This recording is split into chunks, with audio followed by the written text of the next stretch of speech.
con este estudio, esta parte de los títulos de Jesús, que es el segundo capítulo, pero la parte 3, ya que son varios los títulos de Jesús. Hoy vamos a ver otros 2 títulos y la próxima vez que nos toquen otros 2 más y así hasta la eternidad. No, nos quedan otros 2 más. Los títulos de Jesús. Y esto tiene que ver con la pregunta que estamos respondiendo, que es ¿quién es Jesús realmente? ¿Y cómo vamos a saberlo? Mediante las Escrituras. ¿Ya? Porque si le preguntamos a las personas, cada persona tiene su propia versión de Jesús, pero es lo mejor verlo en la palabra de Dios. El primer título de Jesús que vamos a ver hoy día es el Hijo de Dios. ¿Usted sabe que a Jesús se le dijo que Él era el Hijo de Dios? Si usted se fija, está con mayúscula Hijo, porque es el único Hijo, es el Hijo. Nosotros somos hijos de Dios en sentido general, pero el único Hijo de Dios es Jesús. En muy pocas ocasiones se escuchó la voz audible de Dios. Cuando lo hizo, fue para anunciar algo sorprendente y fue para decir que Jesús era su Hijo. ¿Se acuerdan en el Antiguo Testamento cuando Dios habló directamente al pueblo y ellos le dijeron a Moisés que por favor le pidiera a Dios que se callara porque no lo soportaban? Porque sonaba demasiado fuerte y además ellos estaban en pecado. Entonces, lo más probable es que haya sido de unos decibeles terribles, porque Dios no tiene problema en generar un sonido, porque dice la Biblia que la voz de Dios es como el estruendo de las muchas aguas. No sé si usted ha ido ahí a la orilla del mar, chocando, ¿cierto?, con los roqueríos, cuando el mar está embravecido, llega a ser ensordecedor. Y vemos cómo el pueblo de Israel en ese momento, ahí al pie del monte Sinaí, le decía, por favor Moisés, dile a Dios que no nos hable más, sino que te hable a ti. ¿Por qué le habrán pedido a Moisés? Yo me imagino, porque no dice exactamente, pero me imagino que Moisés estaba así normal. Los demás quizás estaban como los niños cuando entran acá, cuando estábamos alabando al Señor. Así que a los niños, porque tienen el oído más sensible. Pero cuando ellos gritan, nosotros tenemos que hacer así. Y también, hermanos, ellos no soportaban la voz de Dios porque era una voz santa. Y ellos tenían un cuerpo, y aparte estaban en pecado corruptible, humano. Y en 2 ocasiones en el Nuevo Testamento Dios habló. ¿Y qué es lo que dijo? Jesús es mi Hijo. Está en Mateo 3:17, lo vamos a leer, que es en la ocasión del bautismo de Jesús. Mateo 3:17.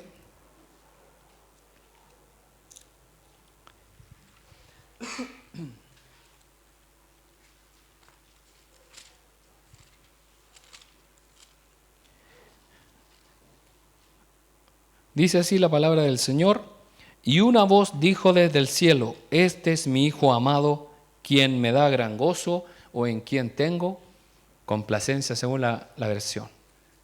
Este es mi Hijo amado. ¿Quiénes escucharon la voz de Dios en ese momento? Todos los que están presenciando, Juan el Bautista, Jesús, los discípulos de Juan, los que iban a ser discípulos de Jesús después, la gente que estaba haciendo filita, porque había que hacer fila para bautizarse. Y este es mi Hijo amado. Ahí se presentó la Trinidad, que es el Padre mediante la voz, el Hijo porque estaba Jesús ahí siendo bautizado, y el Espíritu Santo descendió como una forma de paloma. Pero no dice que descendió una paloma, dice que descendió en forma de paloma. Lo más probable es que haya sido una especie de una figura como un ave que descendió.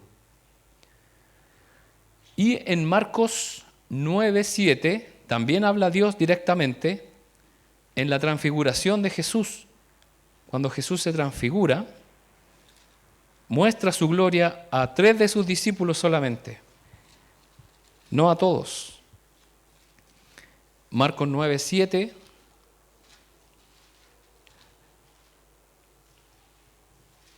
dice, luego una nube los cubrió y desde la nube una voz dijo, este es mi Hijo muy amado, escúchenlo a él. Jesús le dice a Pedro, Juan y Jacobo, o Santiago de acuerdo a la versión, vengan conmigo al monte. ¿Y qué sucedió ahí? El Señor se transfiguró, dice que sus ropas resplandecían, eran blancas, que ningún limpiador o detergente Omo, Drive pudiera generar esa blancura de la ropa de Jesús.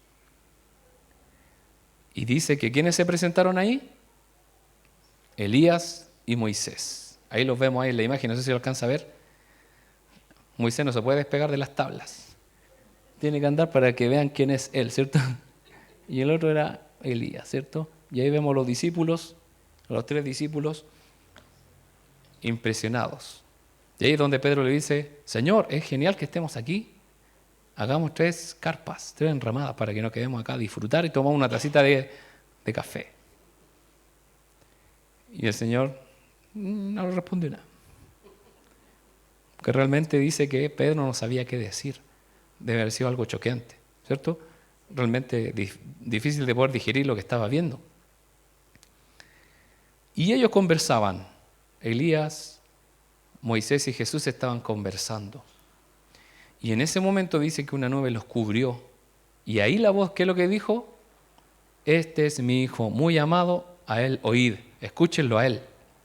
Bueno, nosotros justamente este viernes pasado lo estudiamos con los jóvenes y Elías simboliza a los profetas porque Jesús vino a cumplir todas las profecías. Y Moisés representa la ley. ¿Y qué vino a hacer Jesús? A cumplir la ley. Y justamente, dato curioso, Moisés no murió. ¿O sí murió? Sí murió. Pero nadie sabe dónde está el cuerpo. Porque hubo una batalla, ¿cierto?, entre ángeles y Satanás para llevarse el cuerpo de Moisés. Y el Señor lo ocultó. Además, los israelitas, además que lo idolatraban después. Y Dios no quería eso. Y Elías no murió. Fue llevado al cielo vivo. No alcanzó, ¿cierto?, a morir en un torbellino. Subió en un torbellino, no en un carro de fuego. Ahí dice que, ¿cierto?, solamente los separó. Porque si no hubiese estado caliente, no se puede afirmar del carro que estaba a fuego. Y vemos cómo aparecen estos hombres ahí. Y otro punto pequeño, ¿por qué solamente llevó a estos 3 discípulos? Porque los otros aún les faltaba madurar y no lo iban a entender. Y si usted lee después, más adelante, y sabe, Pedro fue el que se encargó de liderar a la iglesia, cuando Jesús ya ascendió a los cielos. Juan, ¿qué sucedió con Juan? Fue el último apóstol en morir, que fue de viejito. ¿Y qué pasó con Santiago? Él murió a espada, ¿se acuerdan? O sea, ellos estuvieron dispuestos, o los demás también, pero ellos tenían una cercanía con Jesús y aparte pudieron después quizás entender, porque él, ¿qué es lo que les dijo? No se lo digan a nadie hasta que el Hijo del Hombre sea levantado de los muertos. O sea, cuando Jesús resucitó dijeron, ahora sí tenemos permiso para decir lo que pasó allá en el monte y por eso aparece en la Biblia. Y obviamente que aparece en la Biblia porque Pedro le contó a Marco y Marco lo está escribiendo ahí, ¿o no? Ahí hay un testigo presencial. Entonces ahí aparecen estos 2 acontecimientos. El arrianismo es una creencia herética de los primeros siglos que niega la existencia de la Trinidad. Había un hombre llamado Arrio, que de ahí viene el nombre de esta tendencia, diciendo que Jesús era un ser creado. Jesús era un hombre especial. Es casi un ángel o como un ángel, pero no es Dios. Porque es imposible, no le podía caber en la cabeza que Jesús, siendo Dios, muriera o sufriera. Tuviera un cuerpo humano. Entonces salió esta creencia. Y aún hoy existen personas que lo creen. Yo todavía recuerdo cuando una vez fui de visita a una iglesia yo solamente estaba de pie, pues, y estaba llena la iglesia, yo estaba atrás, afuera, casi mirando para adentro. Y se acerca un hermano y me empieza a decir, ¿usted cree que Dios es tres personas? Yo le dije, sí, pues eso es bíblico. Y me dijo, no son tres personas, solamente Dios Padre nomás. Y empezó ahí a discutir. Y yo ya veía ya a dónde iba a llegar esto, así que empecé a aflojar los puños y para reprender todo espíritu inmundo. Y le empezó a dar. Y justo me acompañó mi hermano Felipe. Y con mi hermano Felipe, entre los dos, y después a él se le empezaron a sumar más. Y después justo uno de los hermanos que estaban ahí, como que nos separaron. Y sabe, hermano, y era una iglesia que podríamos decir metodista pentecostal o pentecostal, donde había gente que iba a esa iglesia que tenía esa creencia, que es totalmente herética, porque es fuera y contraria a las Escrituras. Y nosotros le explicamos con versículos, y los bautizaréis, dice Jesús, y dice el Señor, en el nombre del Padre, del Hijo, del Espíritu Santo. Irán por Samaria, irán predicando y también les enseñarán. Y prácticamente la Trinidad está en todo el Nuevo Testamento y en la Biblia completa, básicamente. Y lo hemos visto también representado en el arte, ¿se acuerda? Como estos tres varones visitaron a Abraham, que representaban tres personas distintas, el Padre, el Hijo y el Espíritu Santo, y que era Dios quien lo fue a visitar. Y aún hay personas que creen esto, como por ejemplo religiones como los mormones y los testigos de Jehová, quienes reconocen la importancia de Jesús, mas no le dan el estatus de Dios. Porque no pueden entregar un tratado que aparezca Jesús y uno diga, ya es de los nuestros. Y cuidado. Porque ellos le cambian la palabra de Dios y en sus Biblias, en Juan 1:1 dice, y el verbo era un Dios, y con minúscula. O sea, ellos prefieren creer en otros dioses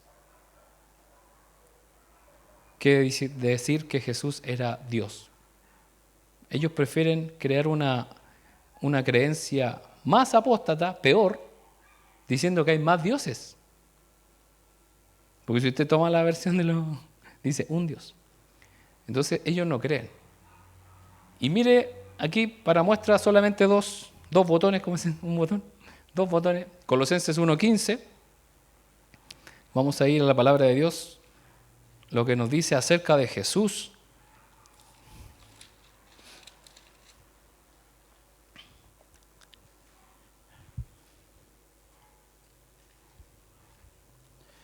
Colosenses 1:15 dice así: Cristo es la imagen visible del Dios invisible. Él ya existía antes de que las cosas fueran creadas y es supremo sobre toda la creación. ¿Le queda alguna duda de que Jesús es Dios con lo que dice acá? Él es supremo. No hay nadie más arriba de Él. Él ya existía, es eterno. Cuando dice la Biblia que Él ya existía, quiere decir que Él nunca fue creado, sino que Él siempre ha existido. Y Él tomó forma humana. Para nosotros, humanamente, ahí nació Jesús de forma terrenal, pero Él ya existía desde antes de la fundación del mundo. Y en Juan 1:14, ahí en el Evangelio de Juan,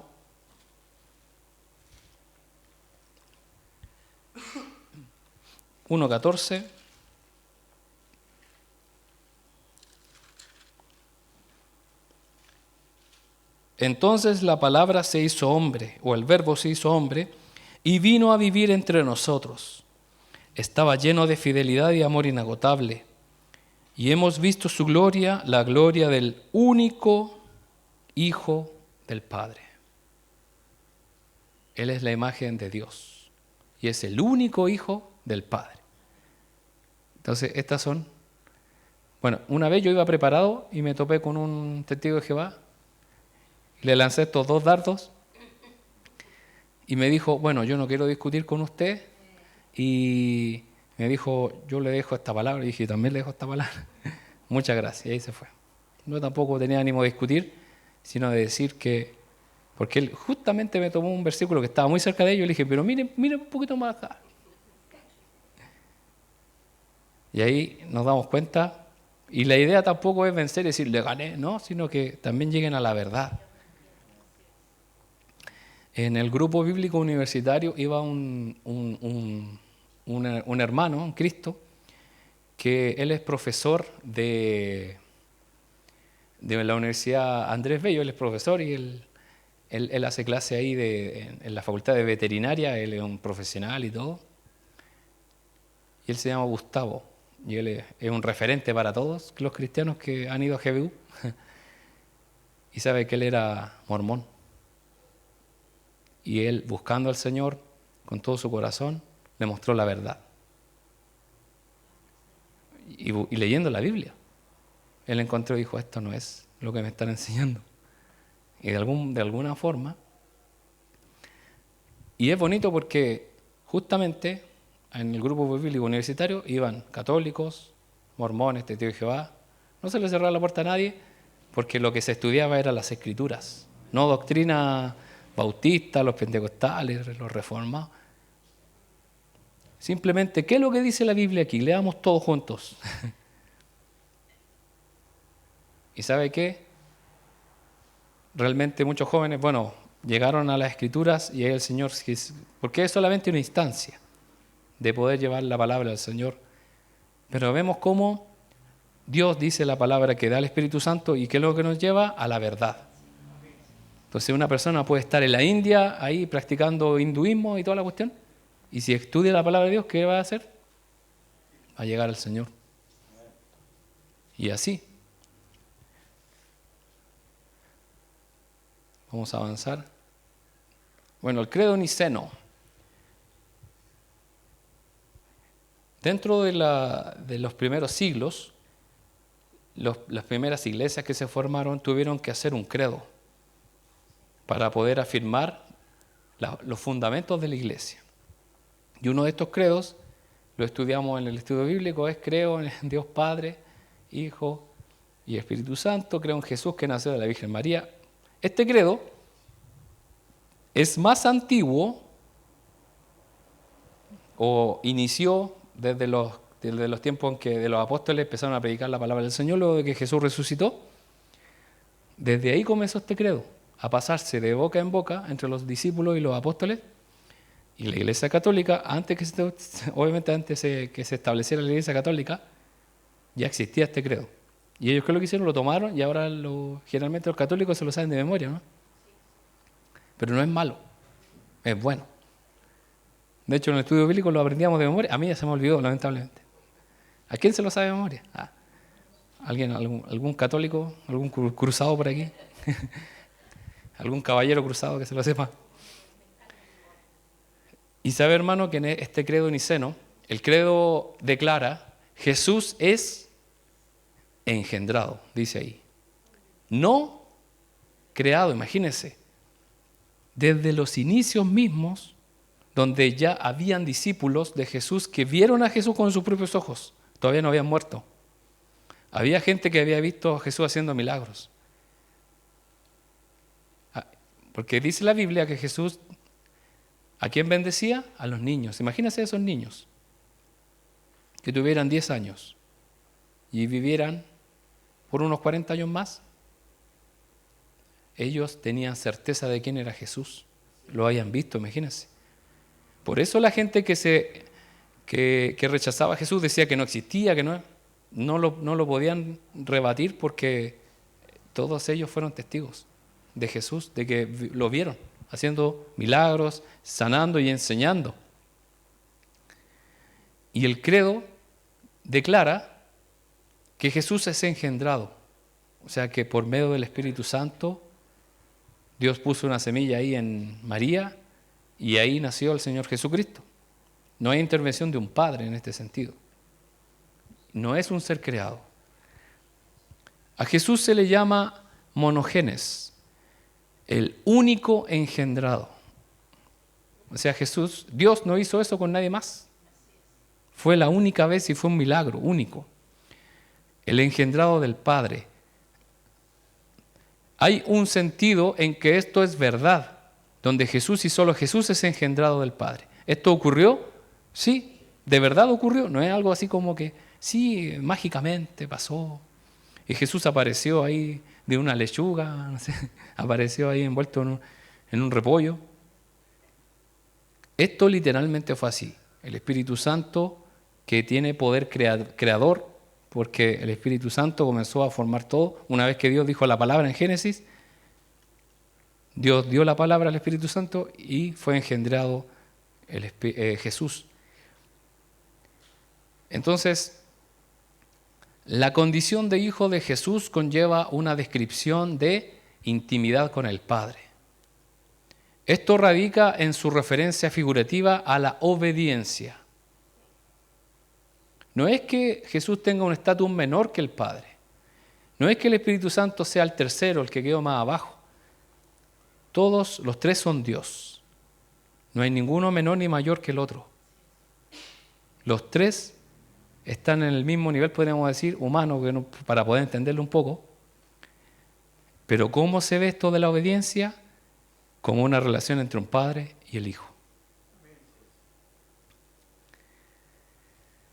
Así, ser hijo de Dios, bíblicamente, es ser alguien que está en una relación única de obediencia a la voluntad de Dios. ¿Por qué Jesús se relacionó con Dios Padre de esa manera? Para mostrarnos a nosotros la obediencia.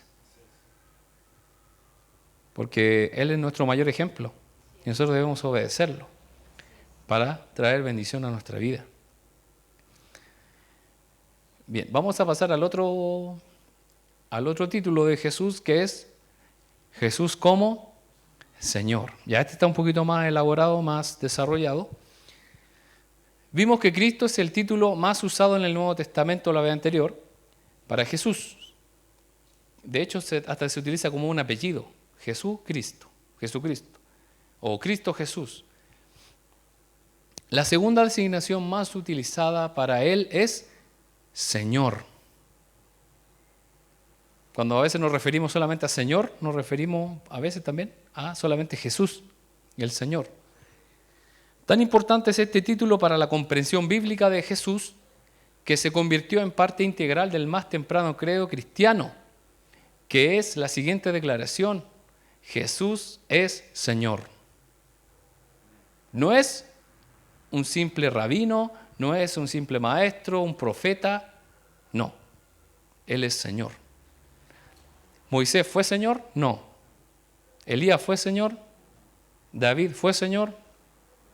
Nadie puede igualar la trascendencia de Jesús, porque Él fue llamado Señor, el cual es el título más elevado para Jesús.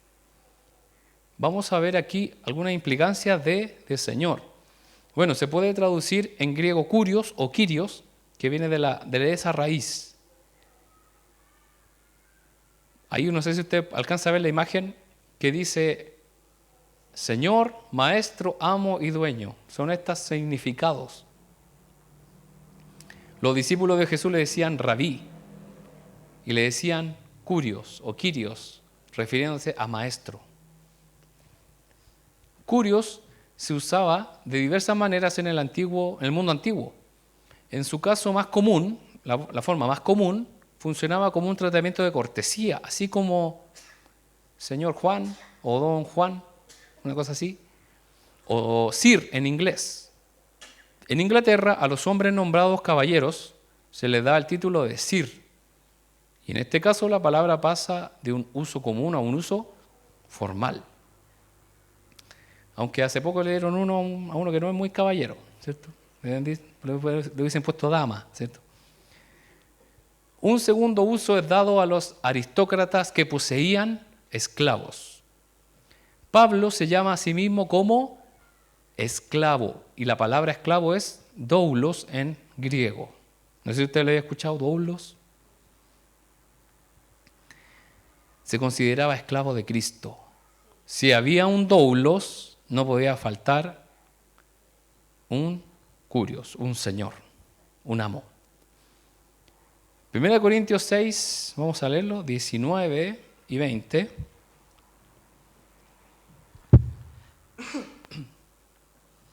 Primera de Corintios 6, 19 y 20, dice así: ¿no se dan cuenta de que su cuerpo es el templo del Espíritu Santo, quien vive en ustedes y fue dado por Dios? Porque Dios los compró a un alto... Perdón, me pasé. Ustedes no se pertenecen a sí mismos, porque Dios los compró a un alto precio. Por lo tanto, honren a Dios con su cuerpo. No nos pertenecemos a nosotros mismos. Jesús es dueño de su pueblo. Él nos compró. Es una relación entre amo y esclavo. La ironía del señorío del Nuevo Testamento es que solo en la esclavitud de Cristo el hombre puede descubrir la auténtica libertad. ¿Cómo nos hacemos libres? Sirviendo, haciéndonos esclavos de Cristo. Ahí somos verdaderamente libres. Parece una ironía o algo contradictorio, pero no es así. Solamente en Cristo encontramos la verdadera libertad. Y la gente dice, sí, pero tú a la iglesia te ponen todas estas restricciones, no puedes hacer esto. Eso es lo de menos. Eso es lo de menos. Yo no sé si le he mencionado acá públicamente que cuando yo me casé con Margaret, no hubo alcohol. Y fueron invitadas compañeras de trabajo de Margaret, con su esposo ahí.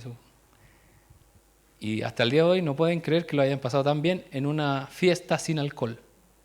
Porque para ellos alegrarse, pasarlo bien, significa alcohol. Y dicen que no pueden, todavía no lo superan, dicen. Todavía no lo superan. Bueno, y también no superan un video que aparece de los Backstreet Boys.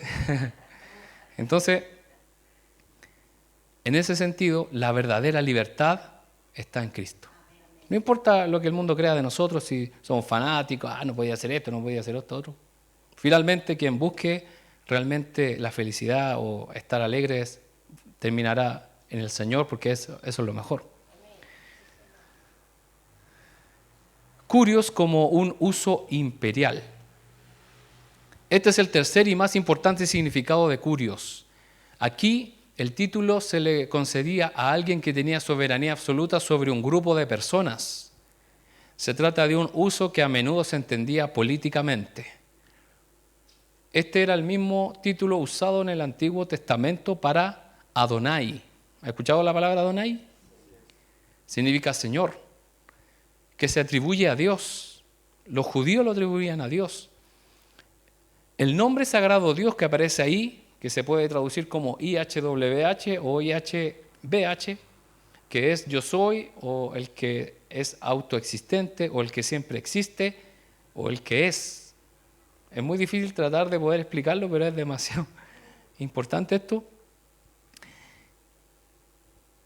El nombre sagrado de Dios no se pronunciaba. Los judíos no lo pronuncian, porque es sagrado. Y a menudo en la liturgia de Israel se reemplazaba por Adonai. Un título que ponía de relieve el absoluto dominio de Dios sobre la tierra. Él es Señor.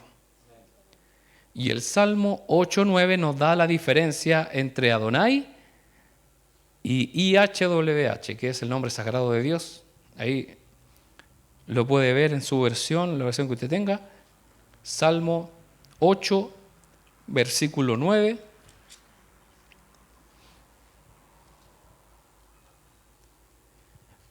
En la versión Reina Valera dice, oh Jehová, porque utilizan estas letras, IHWH, y le ponen la palabra entrelazada, Adonai, y con eso forman Jehová, o la palabra, en realidad la palabra más cercana debería ser Yahvé. Esa es más cercana al original. Y aquí yo lo tengo en la versión NTV, que en este caso los traductores trataron de hacer su mayor esfuerzo posible. Y dice, Salmo 8:9, oh Señor, Señor nuestro, tu majestuoso nombre llena toda la tierra. Si se fijan, quien tenga la versión, NTV o la NBI, las nuevas versiones, cuando se trata del nombre de Dios, en este caso, este nombre, cuando se trata del nombre de Dios original, ellos le ponen así, Señor, completo en mayúscula. Y cuando se refiere a la palabra Adonai, que es Señor, lo ponen con una mayúscula y lo demás en minúscula. Por eso, si usted tiene una versión, por ejemplo, la NTV o la NBI, aparece la diferencia. El Señor. Y cuando lea al Señor es porque ahí no decía Adonai, sino que decía IHWH, el nombre original de Dios. Y en este caso tiene un uso muy importante porque es dueño, Señor de la tierra. El título Señor es central. La palabra inglesa church, que significa iglesia, deriva del kurios. La palabra eclesía, que significa asamblea o reunión de personas, es la raíz de donde proviene la palabra iglesia. En otros idiomas, el sonido y forma es similar. Kirk en escocés, kerk en neerlandés y kirche en alemán. La fuente de todas estas palabras es kuriache, que significa los que pertenecen al kurios. De ese modo, church en su origen literal significa el pueblo que pertenece al Señor. Por eso la iglesia no es un templo, sino que son las personas, el pueblo que se reúne. Esa es la iglesia. Entonces, la iglesia, ¿la iglesia va a los bautismos? Sí, la iglesia se trasladó, no fue el templo. Podemos ir a ciertos lugares a evangelizar. La iglesia fue, la iglesia volvió, se mueve. Está en cada lugar la iglesia.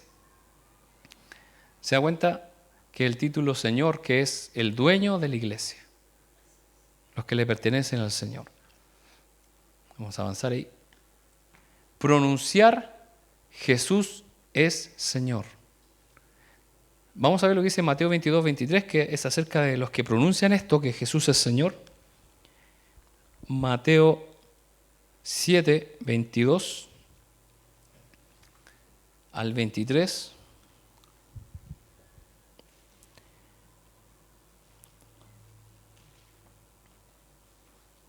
Mateo 7, 22 al 23 dice: el día del juicio muchos me dirán, Señor, Señor, profetizamos en tu nombre, expulsamos demonios en tu nombre, e hicimos muchos milagros en tu nombre. Pero yo les responderé, nunca los conocí, aléjense de mí ustedes que violan las leyes de Dios. Y en el versículo 21, que también es importante leerlo, no todo el que me llama Señor, Señor entrará en el reino del cielo. Solo entrarán aquellos que verdaderamente hacen la voluntad de mi Padre que está en el cielo. Y también la palabra dice que nadie puede decir que Jesús es el Señor si no es dado por el Padre y así. Y es evidente que hay personas que pueden pronunciar estas palabras sin honrar a Dios. Aquellos que están lejos de Él. ¡Ay, Señor Jesús! Cualquier persona puede decir eso. Y no son palabras mágicas. No es que una persona que ande ahí portándose mal, haciendo maldad, la persona más mala del mundo, a ver, lee lo que dice aquí. Y ahí dice Jesús Señor, y le dice Jesús Señor. No, no es una palabra mágica. No es que él diga, no puedo. No es así. En este caso, el contexto histórico de esto de declarar que Jesús es el Señor tiene mucha importancia, porque a los cristianos se les consideraba enemigos de Roma. La prueba de lealtad al imperio era decir públicamente Kaiser Curios. Cuando se les tomaba a los cristianos detenidos, le decían, digan Kaiser Curios. César es Señor, significaba eso. Los cristianos se negaron a recitar este juramento, aún costándoles sus vidas. Ellos sustituían las palabras por Jesús o Curios. Ellos decían, di que César es el Señor. ¿Y ellos qué decían? Jesús es el Señor. Jesús es el Señor. Ellos podían pagar sus impuestos y dar honra al emperador. Sin embargo, el título Señor solo le pertenece a Jesús. De aquí que cobran vida las palabras de Mateo 7. Ellos le dicen, Señor, tú eres nuestro Señor. Y el Señor le dice, yo no los conozco. ¿Se da cuenta? Que había una importancia vital en el sentido de que usted pronunciaba estas palabras porque realmente las creía. Creía que Jesús es el Señor. ¿Saben por qué? Porque estaba a riesgo de muerte. No era algo a la ligera decir, qué fácil, Jesús es el Señor. No, porque solamente las personas que decían, se atrevían a decirlo públicamente, ¿qué creen que eran? ¿Verdaderos? ¿Hijos de Dios? Porque un cobarde diría, no, César es lo más grande. ¿Dónde está para darle un besito? Con tal de salvar su vida. Pero ellos decían, yo le puedo pagar impuestos, yo le puedo dar honra, quedarme callado cuando le hable, quizás hasta inclinarme un poco, pero decir que Él es Señor, no. Porque uno solamente es el Dios soberano. Y y ellos decían, Jesús es el Señor. Obviamente, ¿qué es lo que acarreaba esto? Que ellos fueran llevados a los coliseos, a las cárceles, fueran quemados vivos, fueran ahorcados, crucificados y así tantas cosas. Entonces, quien realmente dijera Jesús es el Señor, es porque realmente amaba a Dios. Y no como ahora, que hoy en día cualquiera y se cumple esa palabra, Señor, Señor. No todo el que me dice, Señor, Señor, entrará en el reino de los cielos. Debemos comprender la trascendencia de este nombre para nuestras vidas y lo importante es que lo llevemos a la práctica en nosotros, de que Él es nuestro Señor. Amén. Y ahí estamos. Espero que sea de bendición, hermanos. Les invito a que pueda cerrar sus ojos y vamos